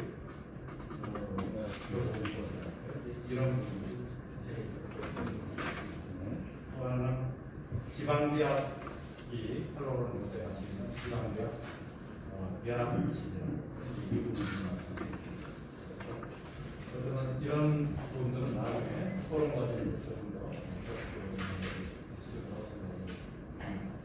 네, 그러면은 지금 사실은 우리가 이런 2시까지 토론회를 마쳐야 되는데 시간이 조금 꽤나 오버가 됐습니다. 그래서 이 토론을 조금 서두를 수 있게 없을 것 같습니다. 괜찮으시죠? 네, 그럼 바로 토론으로 넘어가 보겠습니다. 첫 번째 토론을 맡아주실 남정훈 전국공익대학 교수님께서 코로나19와 공익대학, 코로나19 공익대학의 답변 부탁드리겠습니다. 원래는 10분이나 10분 정도 받아주시고요. 네, 감사합니다. 전국공익대학 교수노동자위원장 남중훈입니다. 오늘 이 코로나19와 대학 공공성 정책 토론회에 토론자로 불러주신 우리 교수노조 여러분들께 감사를 드리고요. 아울러 박정은 위원장님께 감사를 드립니다. 저희 이제 국교수가 탄생하기까지 19년 동안 교수노조의 어떤 희생과 투쟁이 있었기 때문에 그 근간이 되어서 탄생했다는 항상 고맙게 생각하고 연대하고 자문도 받고 도움도 많이 받고 있습니다. 오늘 이런 코로나19 사태와 관련해가지고 우리 국민들이 이제 진짜 코로나19가 투쟁하고 있는 국민들 그리고 도와준 어르신과 관계자 여러분들께 이 자리를 통해서 응원을 합니다. 오늘 먼저 이제 발표해주신 두 분, 김민환 한신대 교수님과 김선진 경성대 교수님의 말씀을 간단히 언급을 한 후에 국공립대학 얘기를 하는 것이 바람직하다고 생각합니다. 두 분의 발표를 잘 들었습니다. 우리나라의 고질적인 문제가 비정년 교수 문제입니다. 그죠? 이걸 이제 지금 교육부라든가 우리 법에는 굉장히 이제 제대로 명시가 되지 않고 있는데 이게 이제 우리나라의 이제 교수 정원에 따른 1인당 학생 수가 이게 이제 명확하게 이제 정해져야 될 것 같고 이러한 것들이 조정이 필요하다고 생각합니다. 특히 코로나19와 관련된 여러 가지 상황에서도 그렇고 그 다음에 이제 우리나라의 지금 여기에서 이제 그 자료에서 보면 교수 책임 강의 수라고 이제 하겠습니다. 9시간, 12시간 법적 근거가 저는 아직도 발견하지 못했습니다. 자의적으로 막 정한 거지. 우리나라는 왜 이것을 자기 마음대로 정할까? 이런 사실 일본과를 거론해서 굉장히 결정합니다만은 1대1로 강의해야 되는 과도 있습니다. 그죠? 그런 과도 있습니다. 이런 것들이 이제 교육의 수월성 문제에 우리가 고민을 해봐야 될 영역이라고 생각됩니다. 그 다음에 이제 차별과 격차가 심각한 이제 대학의 문제라고 이제 생각합니다. 이것을 제대로 이제 진단을 해야 되는데 특히 이제 한신대 같은 대학 같은 굉장히 이제 저는 개인적으로 아주 선진화되고 진보적인 대학을 알고 있습니다. 오늘 들어보니까 한신대가 이 정도라면 우리나라의 사학은 심각한 문제라고 이제 생각을 할 수 있습니다. 그 다음에 지금 대학의 감사제도가 있는데 국공립도 마찬가지, 사립도 마찬가지고 지금 이게 실적 위주로 이제 국립대학 같은 경우는 하고 있고요. 공공성의 의문을 제기할 수밖에 없습니다. 특히 사학에 대한 심사를 감사를 받을 때 이러한 어떤 사유화되어가는 사학에 공공성이 상승되어가는 것을 제대로 감사를 했으면 좋겠다는 생각을 하겠습니다. 지금 우리나라 국공립대학 사학을 비롯해서 이제 모두가 보면은 상호 약탈식 재정 지원을 하고 있습니다. 그죠? 적자 생명 우승 10회 야구 강식 거의 밀림의 세계로 되고 있습니다. 각종 평가로 재정 지원을 하면서 제로성 게임입니다. 돈을 한정돼 있고 상대가 적게 받아 내가 많이 받고 남이 죽어야 내가 산다는 이러한 밀림의 세계로 몰고 가고 있습니다. 이것은 교육 신자유주의에 이제 영향을 받아가지고 지금 대학은 지금 훈련은 비슷하게 돼 있고 생산성 향상만 주장하고 있습니다. 이것이 고등교육의 질로 왜곡되고 있습니다. 고등교육 현상의 환경에 대해서는 고민을 전혀 하지 않고 있으면서 그냥 생산성 향상, 질만 따지고 있는 이러한 왜곡된 문제가 있다는 것입니다. 그래서 우리는 이제 노동조합에서는 앞으로 이 단체 교섭 대상이 교육 정책으로 확장되어야 되고 사용자가 교육부가 별로 할 일이 없어요. 여기에서 기재부나 인사정신처장이 참여할 수 있는 사용자의 확장이 요구됩니다. 그리고 우리 교원노조법은 ILO 핵심 협약을 준수해야 되겠죠. 이것은 단체 교섭의 핵심인 단체 행동 등이 보장되어야 될 것이며 앞으로 이제 교원 노조의 이제 정치 활동이 보장되어야 됩니다. 우리나라는 이제 고등교육의 고등교육 단계 공급비 비중을 보면 정부 재정이 16%고 민간 자원이 84%입니다. 정부가 지배할 수 없는 구조인데 통제를 하고 있죠. 대기업, 기업들 족벌체제와 똑같습니다. 하는 짓이 지분 조금 가지고 지배를 하는 이 지배 구조의 변화가 생각을 한번 해볼 그런 시기라고 생각됩니다. 과거에 우리 국립대학은 이제 그 고영철 교수님의 어떤 목숨을 버리고 그다음에 많은 전남대 김연철 교수 이런 분들이 단식 투쟁을 하면서 얻어낸 대학 직선제, 총장 직선제 제도를 위한 투쟁에 의해서 얻었습니다만은 과거에 이 대학 국립대 총장들이 2조 자금 때 모두가 한국선언을 했죠. 총독부에서 강제화시키듯이 한국선언에서 총장 직선제 다 뺏겠다가 이제 목숨까지 버리면서 찾았습니다. 여기 사는 것을 우리가 잘 지키는 것이 이런 분들이 사립대학에도 유지가 적용이 됐으면 좋겠다는 생각을 해봅니다. 또 이제 사립대학법이 이제 개정되어야 된다는 것, 비민주적으로 운영되는 것, 이런 것들이 필요하고 국립대학법도 제정되어야 됩니다. 그리고 법 이행의 강제화가 필요하고 그 비정상적인 사회가 이 지금 대학이라는 것이 국민들은 잘 모릅니다. 국민들이 인식을 해야 된다고 생각합니다. 소총이 결정 미준수하는 대학 교육부가 연구하고 하는 수준밖에 안 되는데 법적 강제화 시켜야 된다고 생각합니다. 과연 이런 것을 할 때 교육부 존재 이유가 있는가? 교육부 사람들이 뭔가를 우리는 고민을 해봐야 되겠죠. 방금 말씀하신 대로 소유와 경영의 분리가 필요하고 견제와 균형이 있어야 된다고 생각합니다. 대학 지배구조의 공공성이 확보되어야 된다고 생각합니다. 결국은 사립대학과 국공립대학의 어떤 정책 및 각종 강력한 어떤 연대가 결국은 이러한 문제를 해결되지 않겠다는 생각을 해보면서 제 얘기는 간단하게 하겠습니다. 30페이지를 보겠습니다. 30페이지는 우리나라 대학의 현실, 국공립대학의 현실입니다. 쭉 지표를 보시면은 거의 정부가 이제 그 예산 지원 거의 안 하고 있다는 얘기입니다. 여기에는 정해지겠지만 실질적으로 밑에서 두 번째 조에 보면 국가자금 4조 18억이 되고 제외하면 6조 8천억 정도 됩니다. 예산이 너무 적다는 것이죠. OECD 대비 너무 적은 비율을 차지하고 있다는 얘기. 이것을 곧 개선해야 된다는 것입니다.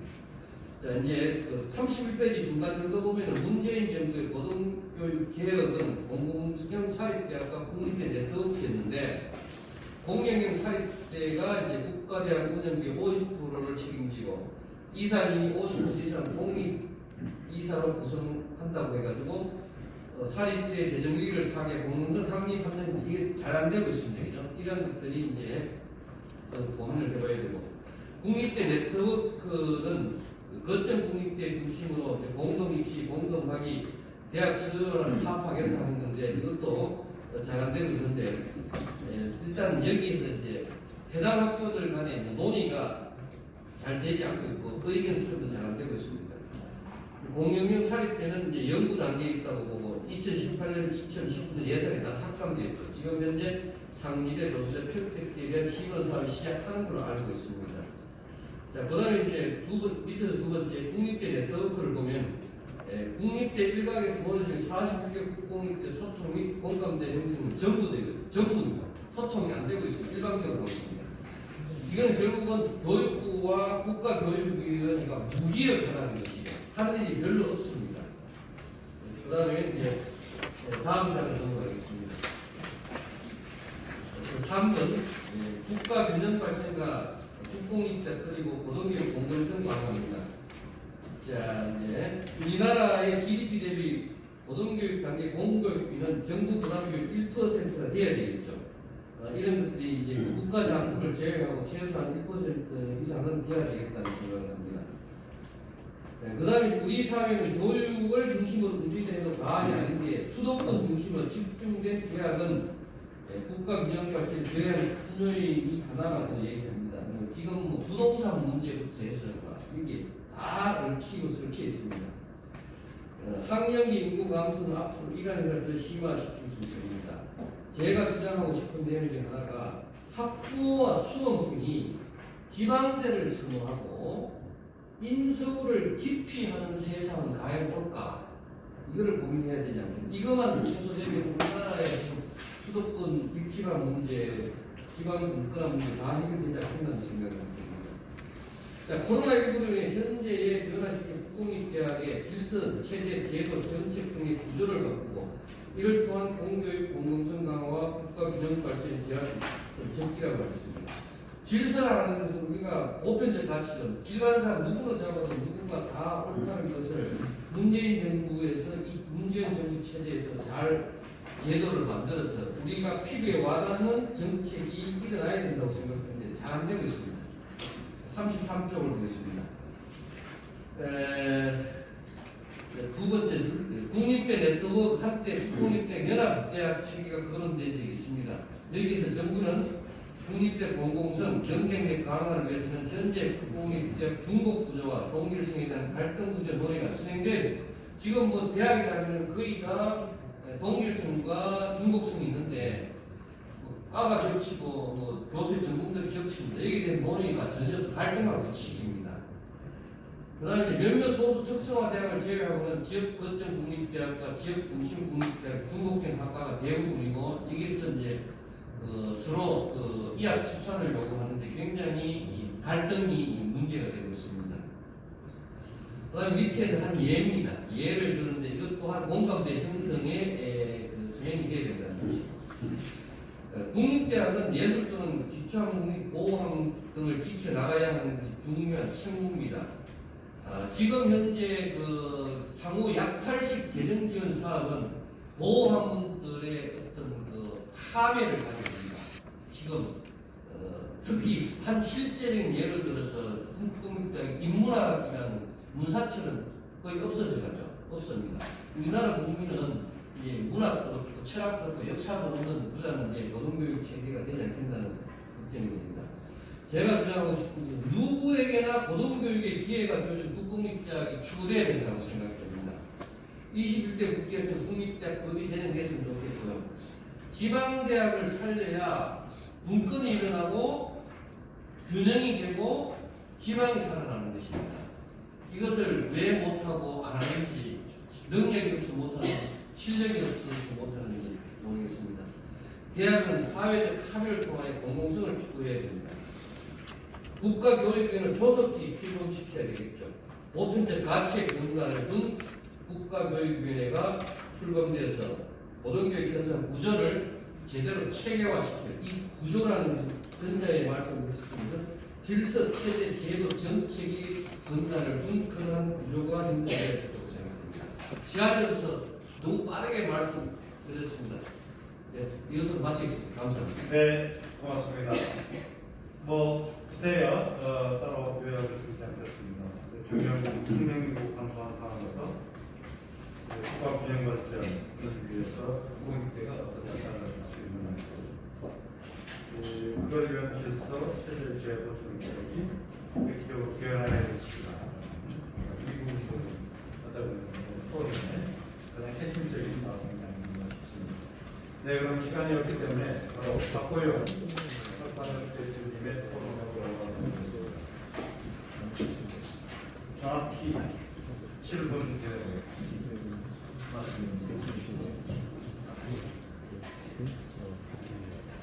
예, 안녕하십니까.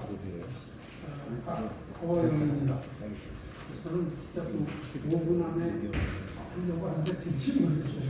네, 5분 안에 우선 중증 발제자들이 구체적으로 내세운 해결 방안 3가지와 5가지. 이 얘기하면 9가지인데 중요한 것이고 법제화하든지 뭐 어떻게 제도화하든지 해서 현실화해야 된다고 생각합니다. 그러면서 한두 마디 덧붙이겠습니다. 우선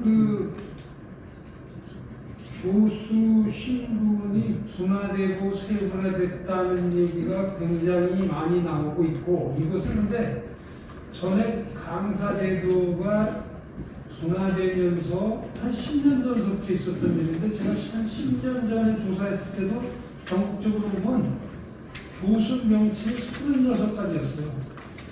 지금 여기서는 전임이냐 비전임이냐 그 정년이냐 비정년이냐 뭐 이런 식으로다가 나눠가지고 볼 수 있는데 그런 상황이 지금도 계속되고 있고 그것이 코로나19 이후로 재정적인 압박 그다음에 사립대학이 모두 얘기하듯이 등록금을 10년 이상 지금 못 올리고 있는 상황 이런 것 때문에 여러 가지 꼼수를 피우면서 다양한 방식으로 나타나고 있는 것 같습니다. 그다음에 또 하나는 경성대학교에서 얘기가 이제 사례로 들어서 얘기가 쭉 나오고 있고 그것도 제가 이제 자주 얘기가 하는 건데 60년대에 사립학교법을 만들면서 박정희 시대 때 일본 사립학교법을 모델로 해서 만들면서 어떤 변화를 줬냐면 일본 사립학교법에서는 법인이 사립학교를 설립하는 것만 얘기해요. 근데 우리나라로 들어오면서 설립해서 경영한다. 경영이 들어갔습니다. 그래서 요것 부분을 어떻게 하면 띄어냈냐. 아까 박 대표님들이 소유와 경영, 그건 경영에서 쓰는 말이고 소유가 아니라 설립과 운영입니다. 설립과 운영을 분리시키는 방향. 그래서 그쪽으로 나가다 보면 헌법재판소에서 얘기한 것처럼 사립학교라고 하는 것은 사람으로 연속성이 되어지는 게 아니라 정관에 있는 정신으로 연속성을 갖게 된다라는 얘기가 있는데 그것도 저는 상당히 중요한 판결문이고 그 정신을 살려나가야 된다고 생각하는 겁니다. 그래서 그 첫 번째로 제가 포스트 코로나 시대의 사립학교, 사립대학에 대한 얘기를 몇 자 적은 건 뭐 그런데 거기서 얘기하려고 하는 것은 지금 이것을 겪으면서 비대면 강의가 굉장히 늘어났고 제도화되고 전면화되고 있고 그것이 가지고 있는 장점도 있고 단점이 있는데 우리는 이것을 어떻게 활용할 것인가에 대해서 노력을 좀 해야 되지 않을까 하는 생각합니다. 그래서 이런 것들이 과연 뉴노멀이라고 할 수 있는 것인지 아니면은 뉴노멀이 아니다. 무슨 소리나 이건 에브노멀 하는 것이다. 이렇게 해야 될지에 대한 우리 나름대로의 입장을 가져야 된다는 것입니다. 그 다음 두 번째는 국립대학과 사립대학 격차, 사립대학 간 격차 줄이기 이 얘기를 다른 식으로 얘기했는데 이런 것을 하기 위해서는 정부와 교육부의 지원, 국회의 입법 활동이 있는데 저는 여기에 덧붙여서 보수 노조의 역할이 있다고 봅니다. 이것은 정부에 맡기고 교육부에 맡기고 해가지고는 해결이 안 돼요. 각 대학마다 사정이 달라요. 그래서 교수 노조가 이익단체이기도 하지만 각 개별 대학에서는 자정기구의 역할도 하기 때문에 이 두 가지 역할을 하는 부분에 우리가 좀 강조를 하면서 많이 배워야 된다. 그래서 제가 써놓은 것은 정교조가 여태까지 해놓은 공과가 뭔가에 대해서 우리가 좀 연구를 해야 된다. 정교조가 이렇게 지금 학부가 되고 이렇게 가는 동안에서 사실은 중고등학교에서는 사립과 공립의 교사 보상이 똑같아요.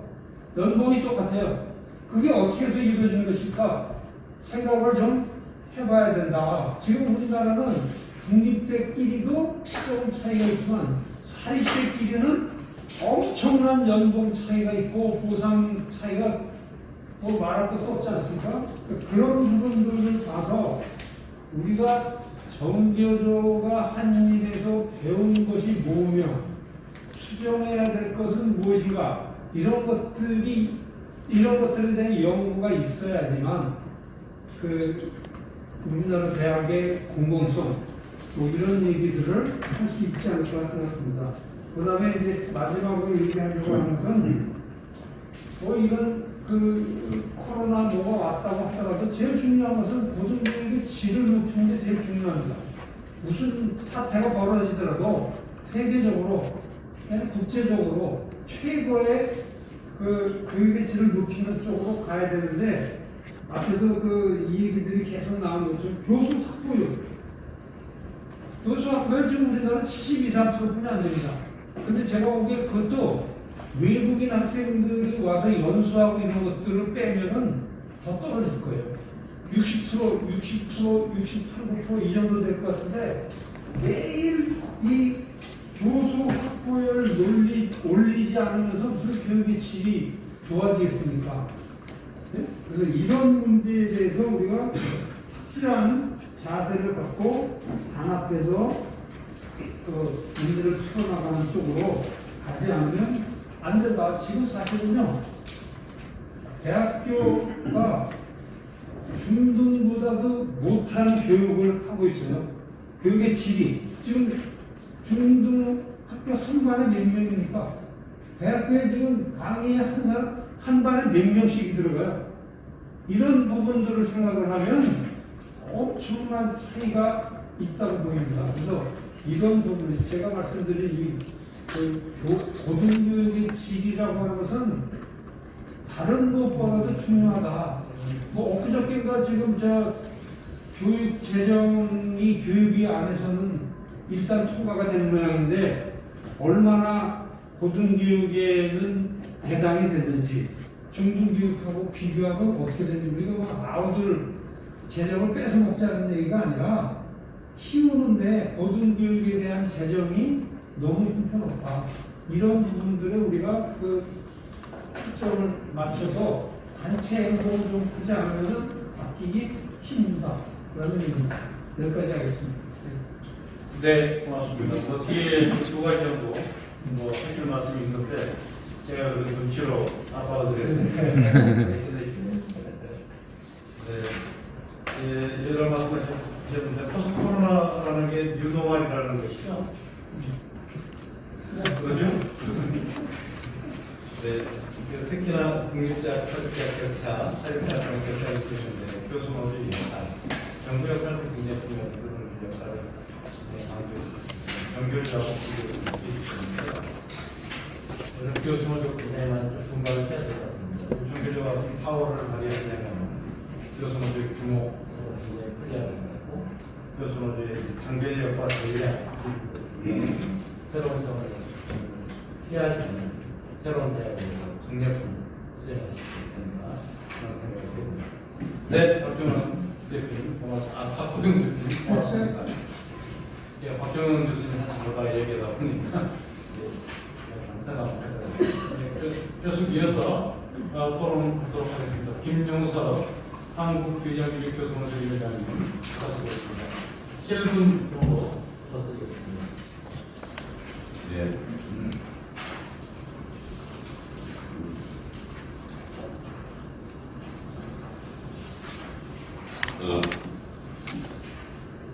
두 분 발표하시는 교수님 발표하고 있습니다. 저는 이 토론문은 청대에서 보시면 이 지금 우리 앞에 두 분이 발표하셨는데 이 비전면 트랙 교수 문제는 지난해도 여영국 이혼하고 다룬 적이 있습니다. 그때 조선대하고 모건대 비전면 트랙 교수 정도가 발표하신 적이 있고 그런데 지금 혁신과 대학 공공성을 강화하는 이 김순진 교수 발표도 저는 자료는 방금 오래 말씀드렸지만 청대에 보시면 교수한테 좀 짚어주고 싶은 건 지금 대학의 문제를 가장 정갈하게 보여줬던 문제가 이 비즈니스 트랙뿐만 아니고 2008년 이문각이 취임하는 날 건국대 충주 캠퍼스에 강의 전담고 했던 한경석 박사가 자기 모교인 미국 텍사스 오스틴 대학에 가서 자살했거든요. 그러면서 대한민국 대학 사회를 고발하는 그런 유서를 갖고 있었어요.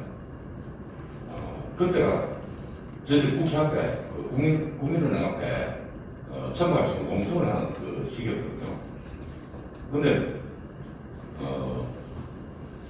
2010년에 조선대 또 전영민 박사가 자결을 하고 그에 또 고려대학의 김혜설 학생이 대답으로 붙여갖고 대학을 그만둔다는 아마 다 아실 겁니다. 근데 제가 지금 대학에 강의를 한 지가 35년 됐는데 온갖 모습을 다 봤지만은 변화된 건 없습니다. 근데 저희 국회 토론회에 이런 부분 가지고 간다그러니까 울산에서 어린이집 유치원을 하는 그 초등학교 동창이 꼭 이 이야기를 들어요. 무슨 내용이냐면 교사들을 뽑을 때 인성을 보라고 그러답니다. 그 인성을 어떻게 보라고 그러죠? 근데 지금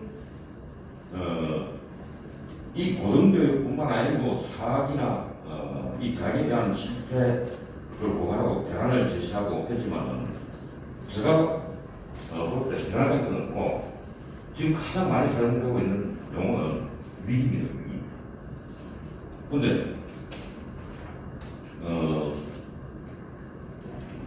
제가 이런 이야기를 들었는데 역대 군사 독재 정권 시절이나 역대 정권이 사정의 칼날을 휘둘러도 그 무풍지대로 한 번도 그 사정의 칼날이 미치지 않은 곳이 대학 사회랍니다. 근데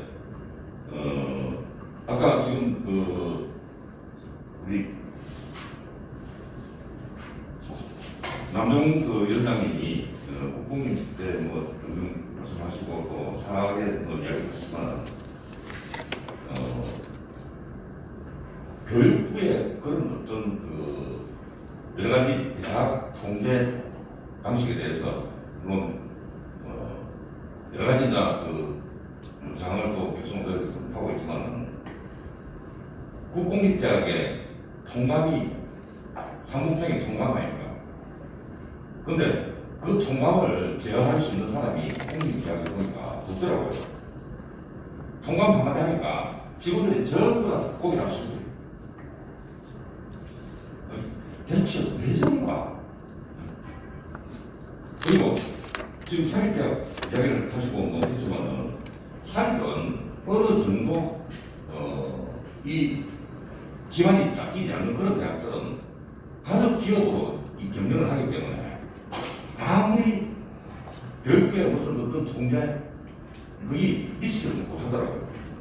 저희들이 감사국 관련해서 교육부에 이야기하면 국공립은 어느 정도 제어가 가능한데 사립은 그만하다. 왜 그만하다? 사립은 또 받아들이는 게 뭐냐면 대학 자율성. 그 대학 자율성을 누가 부여해주노? 그렇게 비판해도 교육부는 절대 안 움직입니다. 저희들하고 관련돼서 어떤 문제를 해결해 달라고 이야기하면 국민신문구를 통해서 민원을 제기하고 그러면 해결하기가 쉽다. 그러면 제기를 안 하겠다. 그래서 몇 가지 문제점을 저희들하고 관련된 문제를 이야기를 드리지만 이 비전 트랙하고 비전 명칭이 지난해 이 강서법 시행령 공표가 되기 전에 고등교육정책실장이 보고서를 받아보고 자기가 깜짝 놀랐대요. 고등교육법에 나와 있는 교원 명칭 외에 28가지가 더 있더래요. 근데 지금은 더 늘어났구나. 근데 그렇게 많은 교수 명칭이 왜 필요한지. 그리고 저 자료에 39페이지에 보면 비전 트랙 교수 연봉을 교육부가 2018년에 3년대는 3,069만원, 전문대는 2,470만원. 여러분 대학 평가에서 감점을 안 하겠다. 이게 뭐냐면 교원, 저희 교원이 아니고 교원 평가에 충원들에 반영을 주겠다는 지금 수치거든요. 어떻게 교수를 비정규직이라고 이렇게 돈으로 재단을 한다. 그래가지고 그럼 지금 사실 이렇게 보면 지금 이 정규 교수들이 심사스 이상 긴 교수들이 3분의 1이 넘는데 10년 내에 거의 3분의 1이 대학을 떠나거든요. 그런데 지금 우리 강사들도 똑같다는 이야기입니다. 그러면 학문의 이 학문의 연속성이 단절되기 때문에 학문 전력 시대가 또 돌아야 된다. 그게 더 큰 위기다. 저는 그렇게 보고 42페이지하고 참고자료를 하면 비정형 할때 교수 방법은 강의 시간입니다. 이게 2020년 1학기 강의 시간입니다. 한번 보시면 이게 대학인가? 제가 교육부로도 이걸 전송을 했거든요. 이게 지금 아까 김승진 교수님 있는 대학에 강의 진단이 지원입니다. 그래서 마무리하면서 어쨌든 우리나라의 지금 고등교육뿐만 아니고 이 대학에 들어가는 문제는 교육부가 문제입니다. 한마디로 끊임없이 교육부는 대학의 입맛에 맞는 법과 이 규정을 정말 잘 바꿔줍니다. 5대 시간 강사 3일을 전임하면 인정해 준다는 그런 희한한 법을 만들어내는 교육부입니다. 더 말할 것도 없습니다. 그러니까 교육부가 사단제나 어느 정도 교육이 고등교육이든 제자리 배기든 할 수 없겠나 그래서 생각합니다. 네, 이상입니다. 감사합니다. 네, 김영석 위원장님 고맙습니다. 핵심적으로 아주 명쾌하게 요약했습니다. 현행 대학의 핵심 문제는 다른 아니라 교육부의 문제, 공립대 통계 문제로 사립대학의 선택 지표 문제로 비정년들의 교수들이 항상 문제로 결국 이제 열어보면은 고등교육 전반, 학문적 전반에 있어서 특별한 부분이 학문제들 실천하게 된다고 바로 이러한 부분들을 만들어야 되겠습니다. 파괴상은 만들어낸 책임 교육이기 때문에 교육 개혁으로부터 고등교육 실천을 우리가 통일하게 하면 되겠다는 생각입니다. 네, 그럼 계속 이어서 가보겠습니다. 백선기 정치재 고등교육위원장님께 코로나19를 되돌아보는 대학의 현실과 이익복 과제라는 주제로 토론을 부탁드리겠습니다.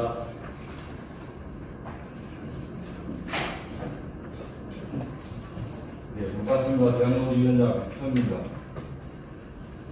코로나19를 되돌아보는 대학의 현실과 이익복과제 한 4가지 정도로 요약을 했고요. 이미 같은 면에서 김민환 교수님 발제문의 16쪽에 대학의 현재 위기에 대해서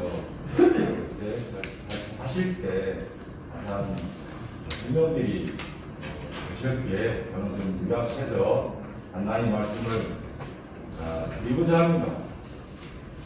이미 코로나19라는 국가적 재앙이 닥쳐오기 전에 대학은 이미 성령인구 급감을 해서 또 거기에 따라서 그 이후에 또 대학 구조조정으로 인해서 이미 수도권과 지방에 격차는 심해졌고 이미 지방대학은 몰락위기에 들어오고 있습니다. 아시다시피 이미 폐교대학이 17개 대학생과 폐교되어 있고 현재 최고임금이 약 814억 정도 되는데도 불구하고 교육부나 정부에서는 사실상 재취업이라든가 이런 문제들이 전혀 무리하다는 겁니다. 그 정도로 현재 적극적인 개입이 필요한데도 불구하고 방관하고 있다. 그런 와중에 지금 현재 코로나19가 닥치면서 이미 대학의 재정위기는 말로 표현할 수가 없을 정도로 되어버렸습니다. 더군다나 지금 많은 학생들이 지금 휴학 또는 사퇴, 여기는 수도권과 지방의 차이가 있다 보니까 사퇴하고 또 일부 학원이나 이런 다니면서 편입해서 수도권 올라가고 하는 대학이 지금 현재 그런 현실에 처해 있고 이 상황을 가게 되면 비정규 교수님들 비정규 직원들이 사실상 부주전 대상이 될 수밖에 없는 그런 현실에 있다 이런 말씀드리고요. 그에 따라서 또 학생들은 어쨌든 수업이 전반적으로 전면 수업을 하지 않고 비대면 수업을 하다 보니까 등록금을 반환 요구했고 이미 1학기 때 적어도 등록금에 1인당 한 10만원, 10만원, 최소가 10만원, 많게는 1인당 30만원 정도 현금으로 살짝의 장학금이라 해서 되돌려주는 그런 상황들을 겪었지 않습니까? 또 한 가지는 이 코로나 상황 속에서 이 원격 수업이 어려움이 있었지만 했습니다. 그러다 보니까 이게 일부 사립대학교에서 이게 학위장사할 수 있는 도구로 확대될 수 있다는 게 가장 문제가 지금 확대될 수 있다.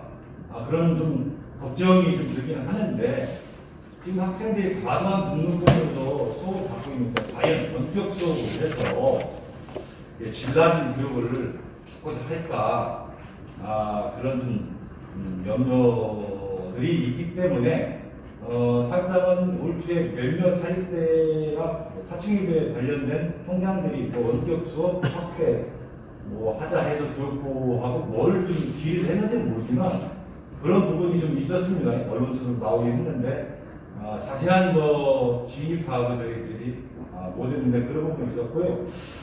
마지막으로 지금 이제 대학이 저는 최근에 놀라운 일을 겪었습니다.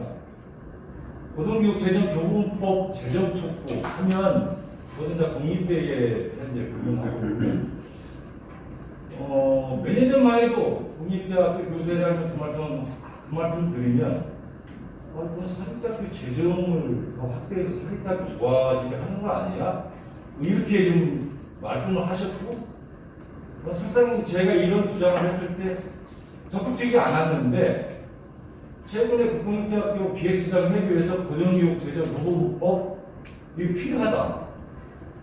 이렇게 국공립대학교 기획재정협의회에서 그래서 교육부에 좀 우리가 적극적으로 목소리를 내자. 그다음에 오늘 국공립대학교 교수노조위원장님께서도 말씀하셨지만 고등교육재정보호법에 대해서 말씀을 하시고 계시거든요.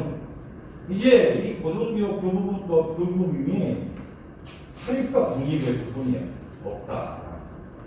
이 법이 제정돼야만 우리 대학을 현재 유지시켜갈 수 있다는 거예요. 더구나 우리가 대학 중에 약 88%가 지금 사립이 차지하고 있습니다. 사립이 차지하고 있는데 사실상 과도한 등록금이 학생 학부모에게 지금 전가되고 있는 시점 아닙니까? 물론 다 등록금이 12년 정도가 지금 단기간 상태인데 그럼에도 불구하고 학생들 입장에서는 과도하다는 거예요. 지금 현재 국민들도 그렇고 그렇지 않습니까? 그러면 현재 위기로 내몰려 있는 이 대학의 재정은 고등교육 재정교본법을 제정해서 지금 현재 중고등학교, 초등학교, 중학교, 고등학교는 기반교육 재정교본법이 있어서 내국세 25%를 지금 현재 독립해서 거기서 지원하고 있거든요. 그래서 대학도 고등교육 재정교본법 이 개정이 좀 반드시 좀 필요한데 저는 대학노조가 한 10년 정도 전부터 이 주장해왔는데 지금이라도 대학노조, 조선노조, 국공립대학 조선노조, 대학원생노조, 시민단체 해서 이 운동본부, 추진 운동본부라도 결성해서 적극적으로 이 목소리를 내야 된다. 언제까지 우리가 이게 발표하고 요구하고 이게 요구할 단계가 아니라는 거예요. 이것이 21대 국회에 이번 국회에서는 반드시 좀 제정될 수 있도록 저희가 좀 국회에 좀 압박을 하고 해서 그 절실한 호소를 하고 해서 국민한테 알리고 이런 운동본부라 좀 조직 기전은 좀 설치하는 게 바람직하다 이렇게 좀 보여지고요. 마지막으로 사실 국가나 정부의 요구사항은 고등교육에 대한 재정의 체계적 확충과 언제나 정부 책임에 대한 필요성에 대한 좀 문제 제기가 이번 코로나19 그런 사태 관련해서 좀 이루어지는 계기가 되었으면 하는 그런 바람입니다. 이상입니다. 고맙습니다. 네, 백성진 위원장님, 짤막하지만 중요한 코로나19의 문제점, 또 과정 대학 재정의 문제, 궁극적으로 어떤 가장 크게 강조해 주신 분이 두 분이 고등교육 재정을 확보하기 위한 고등교육 재정 보수법, 이 부분이 어쨌든 대학의 공공성을 뒷받침합니다. 굉장히 획기적으로 필요해서 이 부분들을 현실화시킬 수 있는 추진하는 부분, 국민의 부분 이런 부분들을 좀 더 적극적으로 정리해서 함께 나가야 되는 것 아닌가 하는 의문이 들립니다. 예, 고맙습니다. 네, 그럼 마지막으로 코로나19와 대학원생, 최근 대학원생 노조가 국회 앞에서 센터를 펴고 여러 가지 마지막 문제를 많이 해주셨는데 신종욱 공공노조 전국대학원 고등교육지부 실장께서 토론해 주시고 부탁드릴게요. 네, 안녕하십니까. 공공노조 대학원생 고등교육지부 신종욱입니다. 처음 뵙는 선생님도 많이 계시고 대학원생 노조가 명칭으로 굉장히 많은 오해를 불러일으키는 조직인데 간단하게 소개드리고 또 하겠습니다. 대학원생 노조라고 하면은 대학원생이 다 노동자다 이렇게 주장하는 조직은 아니고 대학원생이면서 동시에 학내에서 일하는 분들, 근데 조교, 학생연구원, 학회 강사, 대학 강사 분들이 주축이 돼서 조직된 노동조합입니다. 첫 번째 얘기를 드리기 전에요.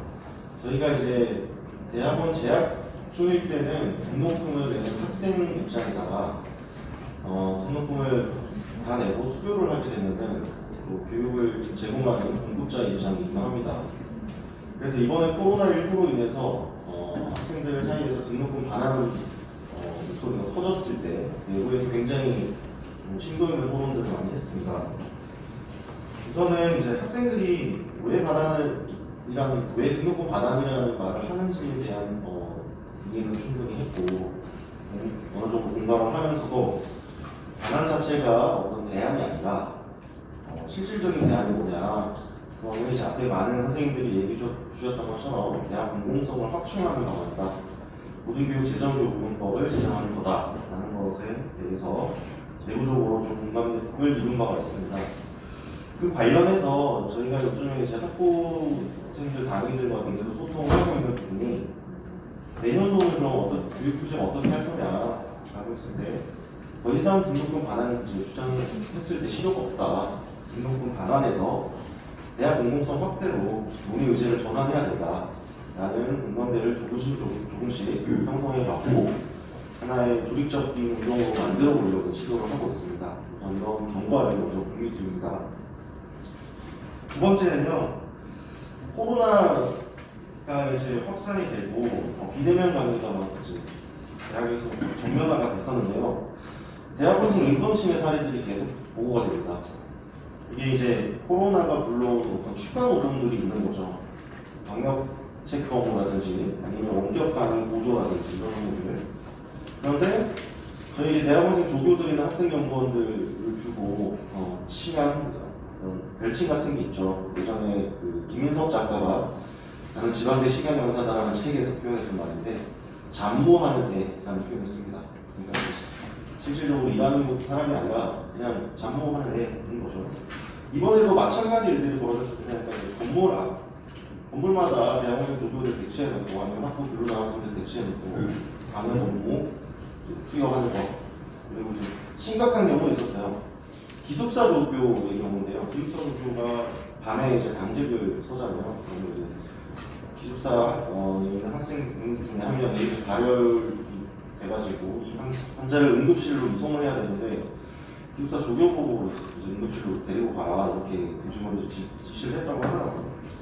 근데 이제 당장에 코로나 감염이 되면 일반 직장인들 같은 경우에는 업무상 질병, 업무상 재해라서 산재보험 적용도 받고 치료하는데 여러 가지 뭐 부담이 안 되겠지만 학생 조교 입장에서는 이제 그런 혜택도 없는 거잖아요. 그래서 이런 부분들이 이제 저희 내부에서도 그리고 언론을 통해서도 계속 이슈화가 됐습니다. 그리고 원격 강의하는 과정에서는 또 어떤 일이 있었냐면요. 교수님들이 카메라가 되게 낯서시다 보니까 앞에 조교들을 세워놓고 촬영하시더라고요. 그런 사례들도 한 번씩 제보가 됩니다. 이런 거는 이제 저희가 대학 내에 약자 위치에 있다 보니까 발생하는 여러 가지 문제들이 의미만 해드려야 될 것 같아서 말씀드렸습니다. 끝으로 하고 싶은 말은요. 저는 코로나19의 이후의 어떤 전망과 그리고 코로나19의 극복을 위해서 우리 사회가 고민을 하는 것이 굉장히 중요하지만 구성원 권리보호, 구성원 처우 개선에 대한 얘기를 무마해서는 안 된다라고 생각합니다. 코로나19가 마치 정가의 보도처럼 예전에 학생들 등록금이 계속 동결이 되니까 학교에서는 등록금 동결을 핑계로 처우에서 아무것도 안 했잖아요. 그런 것처럼 되는 것이 굉장히 큰 걱정입니다. 그러면 대학은 이제 그런 부분들을 충분히 고민을 해가면서 대학 정책들을 고민을 하셔야 될 것 같고요.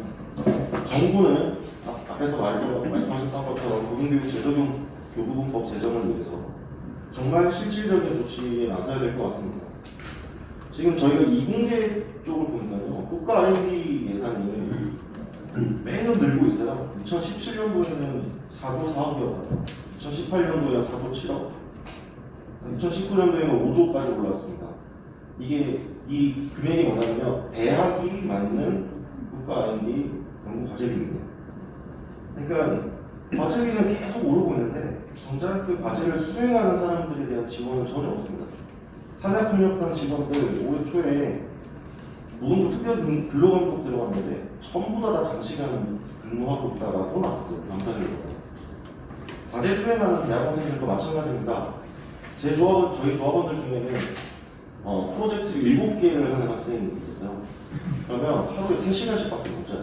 주말도 없습니다. 근데 이거를 다 너네는 공부하러 왔으니까 춤출 수 있는 조건이냐? 그런 거 아니죠. 실질적으로 대학 내에서 여러 가지 일들을 수행하는 사람들에 대한 구체적인 권리 보호 조치가 필요합니다. 저희 대학원생 노조가 지난 10월 6일부터 국회 앞에서 농성을 하고 있고요. 지금 40일이 넘었습니다. 핵심적인 부분은요, 물론 경북대 실험실 폭발 사고 학생의 부재도 있지만 핵심적인 부분은 그러니까 일하는 대학원생들의 노동기본권 보장하라는 겁니다. 그리고 그 노동기본권 보장을 실질적으로 담보할 수 있으려면은 고등교육 재정 교부금법이 필수입니다. 왜냐하면 그런 국가재 재정 확대를 통해서 부수적으로 수반되는 여러 가지 처우 개선 비용이라든지 다음에 교육비 감면이라든지 이런 조치들이 보증이 되니까요. 그래서 결론적으로 하고 싶은 말 딱 하나만 한다면요. 저는 코로나 이상이어서는 안 된다.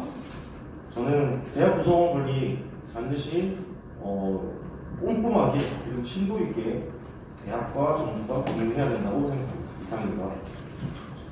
네, 마지막 소원 그렇습니다. 참 듣다 보니까 아까 우리 김영석 위원장과 하셨던 제가 이 말이 더 맞습니다. 우리가 흔히 예전에 학문 수업들하고 이렇게 많이 얘기가 대학원생들이 지금 현재 대학 공동체 속에서 어떤 입장에서 어떻게 나가야 되는지 하는 부분들을 잘 말씀해 주셨습니다.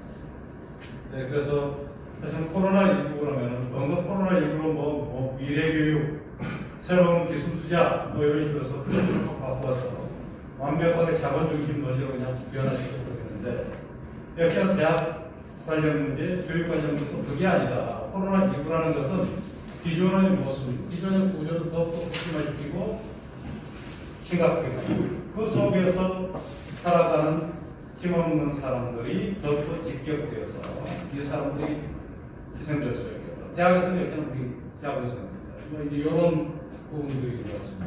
그래서 이것과 관련되는 어쨌든 본질적인 부분, 구조, 대학원 만든 구성원들의 권리 보호 이 부분들이 굉장히 중요합니다. 이와 관련된 노동기본권 보장하고 대학은 대학답게 이렇게 만들 수 있는 기본적인 부분은 고등교육 제도를 이런 법규가 되겠다는 이런 말씀을 해주셨습니다. 네, 아주 두 분의 발제와 어울러서 5분의 토론을 통해서 대단히 구조적이고 대단히 중요한 문제들이 짚어졌습니다. 지금 시간이 약 5분 정도 남아서긴 했습니다만 그래도 우리 프로에 계시는 다시 참여해주신 선생님들의 질문이라든지 문제 제기를 한 2분 정도만 듣도록 하겠습니다. 그리고 마지막에 발제자 그렇게 1분 정도씩 최종 내드리지만 시간을